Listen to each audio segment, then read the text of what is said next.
ایک اور نماز جس کی بڑی اہمیت آئی ہے وہ صلاۃ الضحیٰ ہے۔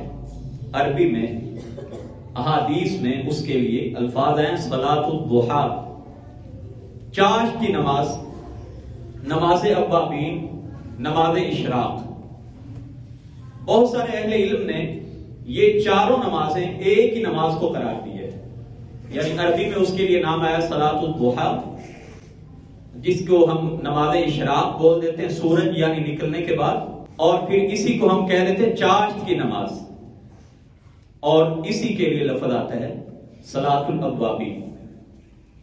جناب رسول اللہ صلی اللہ علیہ وآلہ وسلم نے فرمایا کہ انسان کے جو اعضاء ہیں، جو اس کا وجود ہے، اس کے 360 جوڑ ہیں۔ انسانی جسم کے کتنے جوڑ ہیں؟ 360۔ اور آپ نے فرمایا کہ انسان کے ہر جوڑ پہ اللہ نے صدقہ لازم کر دیا۔ انسان کے ہر جوڑ کے بدلے میں صدقہ لازم ہے۔ اتنے صدقہ کیسے کو بندہ کرے گا؟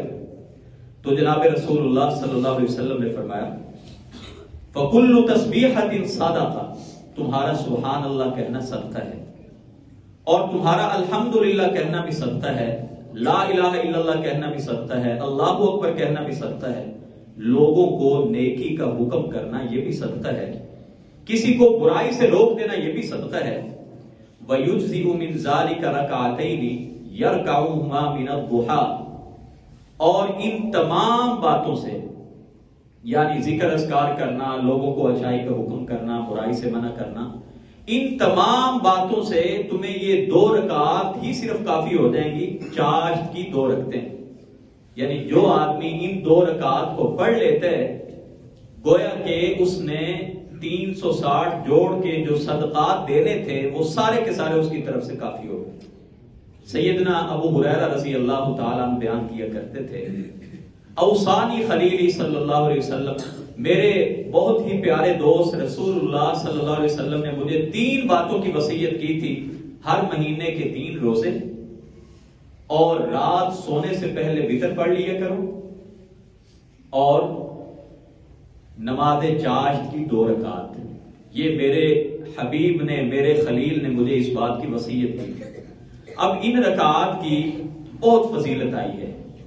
ایک روایت میں اللہ کے نبی صلی اللہ علیہ وسلم نے فرمایا ہے من صلی الضحیٰ 4، جس نے یہ نماز ضحیٰ 4 رکعات پڑھ لی، وقبل الاولی 4، اور نماز ظہر سے پہلے بھی 4 رکعات پڑھ لی، بنی لہ بیت فی الجنہ، اس کے لیے جنت میں ایک گھر بنا دیا جاتا ہے۔ اور اللہ کے نبی صلی اللہ علیہ وسلم نے ایک حدیث قدسی بیان کی کہ اللہ تعالیٰ فرماتے ہیں یا ابن آدم، اے ابن آدم، ارکع لی من اول النہار 4 رکعات، دن کے پہلے حصے میں 4 رکعات تو پڑھ لے، اکفک آخرہ، میں پورے باقیہ دن میں تیرے لیے کافی ہو جاؤں گا۔ 4 رکعات پڑھ لو، میں تمہارے لیے کافی ہو جاؤں گا۔ بہت ساری احادیث ہیں، اور ان 4 رکعات کا یا 2 رکعات کا حدیثوں میں مختلف روایات کی تعداد ملتی ہے۔ جو میں نے پہلے حدیثیں بیان کی کہ اللہ کے نبی پاک صلی اللہ علیہ وسلم نے فرمایا کہ جس نے 2 رکعات پڑھ لی یہ اس کے لیے کافی ہو جائے گی۔ تو 2 رکعات پڑھنا بھی ثابت ہے، جو ابھی حدیث بیان کی کہ جنت میں ایک گھر بنا دیا جاتا ہے، 4 رکعات بھی ثابت ہے۔ اور حضرت ام ہانی نبی پاک صلی اللہ علیہ وسلم کی فرسٹ کزن لگتی ہیں۔ فتح مکہ کے موقع پہ اللہ کے رسول نے ان کے گھر میں 8 رکعات نماز ادا کی، نماز چاشت ان کے گھر میں 8 رکعات ادا کی۔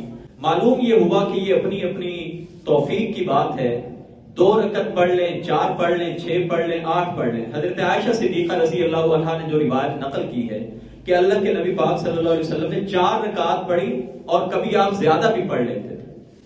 اب یہ جو نماز ہے، اہل علم نے بعض نے کہا کہ یہ مختلف نمازوں کے نام ہیں۔ نماز اشراق تو جو حدیث پاک میں اللہ کے نبی پاک نے فرمایا کہ جس نے فجر کی نماز پڑھی اور نماز پڑھنے کے بعد وہ اللہ کے ذکر میں اسی جگہ پہ مصروف رہا، اور جب سورج نکل آیا ثم صلی رکعتین، پھر اس نے 2 رکعتیں پڑھی، کانت لہ کاجر حجۃ و عمرۃ، اللہ اس کو حج کا اور عمرے کا ثواب عطا کریں گے۔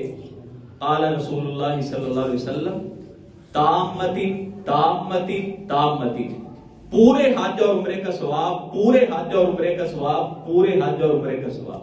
تو یہ جو عمل ہے کہ نماز پڑھنے کے بعد سورج طلوع ہونے تک مسجد میں بیٹھے رہنا، یا جہاں پہ نماز پڑھی اسی جگہ پہ بیٹھ کے انتظار کرنا، ذکر اذکار کرنا، سورج طلوع ہونے کے فوری بعد 2 رکعت پڑھنا، یہ نماز اشراق ہے، یہ جو فوری پڑھی جاتی ہے۔ لیکن جو اس کے بعد ہے، سورج زوال سے پہلے تک کسی ٹائم بھی آپ پڑھ لیں، اس کو صلاۃ الضحیٰ اور نماز اوابین کہا گیا ہے۔ چاہے آپ 10 بجے پڑھ لیں، 11 بجے پڑھ لیں، سورج زوال سے پہلے پہلے پڑھنی ہے۔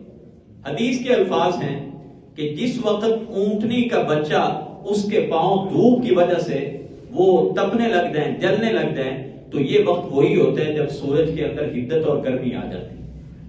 تو سورج زوال سے پہلے کسی وقت میں بھی، سورج طلوع ہونے سے لے کے سورج جو زوال کا وقت ہے، ظہر سے کچھ پہلے کا، اس دوران میں جتنی فرصت ملے، جتنا وقت مل جائے، دفاتر میں، گھر میں 2 رکعت پڑھ لیں، 4 پڑھ لیں۔ اس قدر فضیلت ہے کہ اللہ کے نبی صلی اللہ علیہ وسلم نے فرمایا کہ اللہ تعالیٰ ایسے بندے کے لیے جنت میں ایک محل تیار کر دیتے ہیں۔